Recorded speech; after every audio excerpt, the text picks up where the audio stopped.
Everybody coming all the way from Tallahassee, give it up for Marcus Fernandez. How can I do that working on a minimum wage?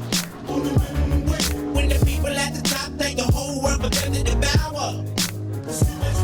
It's so much to ask if I can give $15. What's happening, Fort Walton? How's everybody doing tonight? Whew. I don't know if you guys can tell or not, but I am also heavy set. You got to start off big, bro.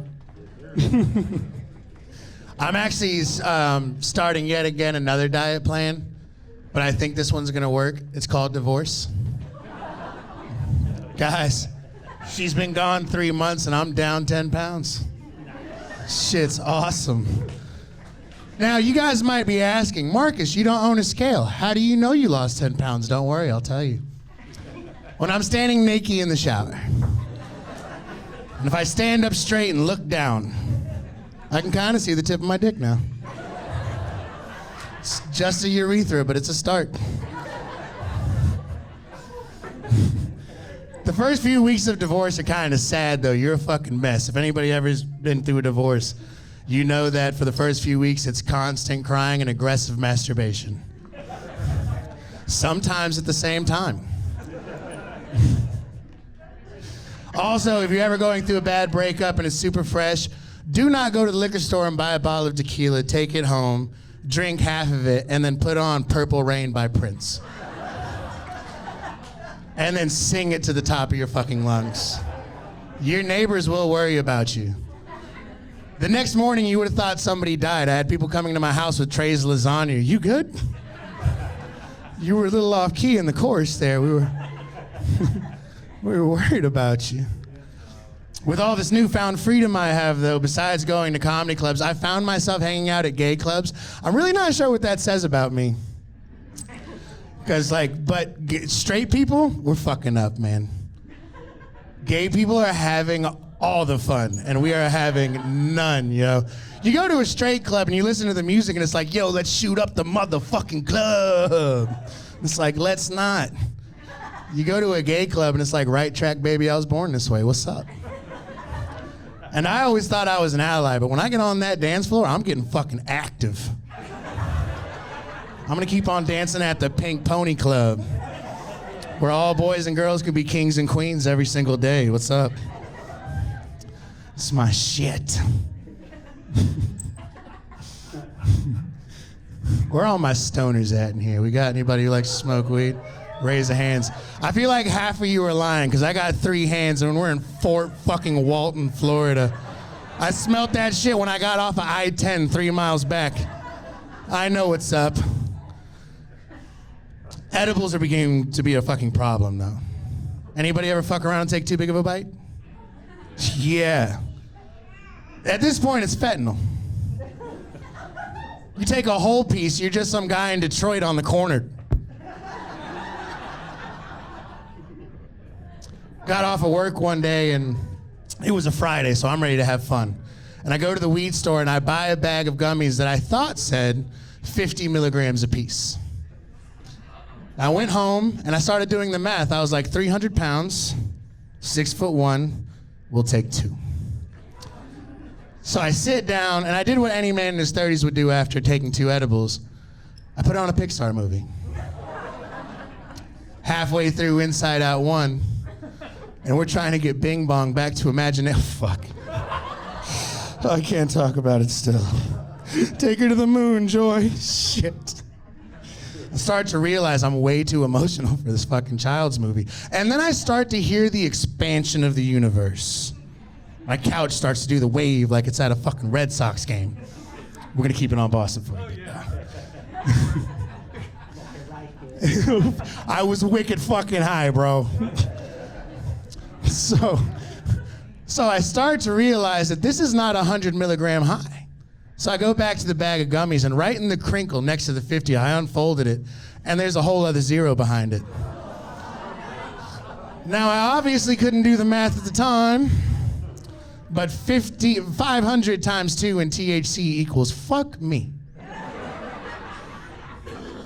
And when you get to a certain age, you know, you can't just eat it and sleep it off. Because you get too high, you start really worrying about all the shit you were trying to stop worrying about. You start trying to be productive so you can quell the panic attack you're having. You're just kind of looking around the house like, I should really mop this carpet. Should probably vacuum that fan. That thing's black. I can't tell you the last time I turned it off. It got so bad, my cat jumped up on the couch and started talking to me in English. He turned into like this really cool surfer dude. He jumped up on the couch and was like, "Saw that? You all right, bro? You look like you're stressing." And I looked at Chester and I said, I think I took 1,000 milligrams of THC. And Chester looks at me and goes, "Oh, shit, bruh. Listen, dude, you might be the first dude to OD on THC, but you're gonna go out a fucking legend. Listen, just calm down, Marcus. Just be one with the journey. We'll keep mopping the carpet. If you could stop using me, that would be great. We'll eat 4 packs of ramen in one bowl and we'll call it a night. Everything will be fine." Once I got done with my massive bowl of ramen, I sat down and realized I don't even got a fucking cat.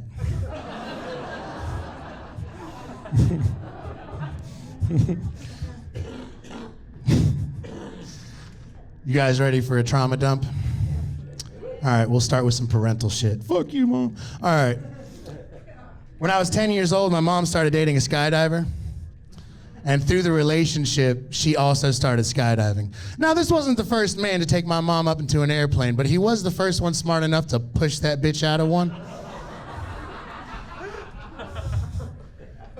Fast forward 14 years, or no, 14 years, fuck. Fast forward 4 years, I'm 14 years old, and it's a Friday night, and I'm chilling in my room.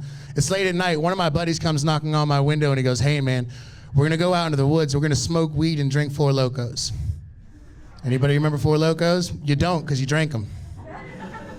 They were the worst fucking thing. For older people, Zima, Wild Irish Rose, whatever you guys are drinking, same shit. Well, don't call yourself out. Now I know you were drinking Zimas. And I was looking this way when I said it, man. That's on you. But you look beautiful for whatever age you are. You're doing great. So we get out into the woods, and I've drinking a whole Four Loko, which is one too many. Smoked a copious amount of pot. 3 o'clock in the morning comes around, and one of my buddies goes, "Hey, man, you want to take some shrooms?" And me, never taking shrooms before, without hesitation, said, "Abso-fucking-lutely." And he hands me a handful, and I eat the entire handful. Oh, where the fuck were you guys? Could have used you. Now I'm having a great time until I'm not having a great time. The trees in the woods start growing like faces, but not like the cool one with wisdom from Pocahontas, like the scary rapey ones from Snow White. So now I know it's time to get home, so I start trudging through the forbidden forest, and there's no Dumbledore to save me. And I start running, and I finally get to my bedroom window, and I climb back through my window, and as I look to my right where my bed is, Satan, sorry, my mother is sitting on the bed just waiting for me. She looks at me and she takes a sniff. She goes, "You smell like cigarettes." And I was like, "Oh, thank God." I thought she could smell the shrooms. Thought I came through that window smelling like a pile of cow shit. She goes, "You're grounded. You're not going anywhere for the rest of the weekend. In fact, I'm not leaving you at the house by yourself. I'm going skydiving today, so you're coming with me." Mind you, I am on shrooms, so my brain went, "Fuck yes. I'm about to go watch people fall out of the fucking sky on shrooms. Let me get my Walkman, put my Pink Floyd CD in, and we're going." Aged myself with the Walkman thing, didn't I? No skip technology was the shit. So we get to the drop zone, and as we're at the drop zone, my mom hands me a flyer, and I'm like, "Oh shit, she's so mad about the cigarettes, she's gonna push me out of an airplane." I said, "Mom, what's the flyer for?" She goes, "Well, I don't want it to be a bad day. I want us to have fun together, so you're gonna come up in the plane with us and watch us jump out." Again, I was like, "Abso-fucking-lutely, let's go. I'm gonna be the first 14-year-old on shrooms in an airplane. Let's do this." So we get up to 15,000 feet, but here's the problem. The pilot is a 70-year-old Vietnam vet called Captain John. with a very thick prescription set of glasses, 0 teeth, and what I believe to be a lot of whiskey on his breath. That's why I knew the skydivers didn't care who the pilots were. They were getting the fuck out anyways. We get up to 15,000 feet and they did... We get to 15,000 feet and they did something I forgot was gonna happen. They opened the door to the airplane. And the wind and the shrooms hit me at the same time and I had an orgasm. I was like, oh. People started jumping out the plane. It was my mom, then it was her boyfriend. Really hope that parachute didn't open. He was a dick. Mickey Mouse jumped out. Goofy jumped out. I can't do Donald Duck, but that fucker was there too. In Tallahassee, I actually have a plant in the audience who does Donald Duck for me. It's awesome. So now it's time to land the plane, and I go up to the front of the plane to sit next to Captain John because I want to see it happen. When all of a sudden the plane goes into a fucking nosedive for about 3,000 feet. Now, when it first started happening, I told myself, it's the shrooms. This isn't really happening. Everything's fine. Then the shrooms came back and said, nah, fuck that, dude. He's having a Vietnam flashback and he's aiming for Charlie. So I started to panic and I go, oh shit, Captain John over here, cool as a cucumber. Will you chill the fuck out while I figure this out? We level out and we land, and I get off the plane getting ready to throw the fuck up. And I look at Captain John and I said, hey man, what was that? What was what? When the plane stopped working for 3,000 feet, asshole. What was what? He goes, oh shit. I usually just do that to conserve jet fuel. Captain John, what do you mean usually? He looks at me and goes, your mom paid me $50 to sober you up. Stop doing drugs.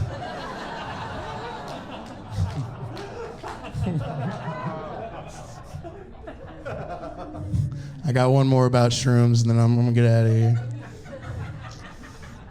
You guys ever accidentally fuck up and take shrooms on the night of a time change and not know it? I don't recommend it.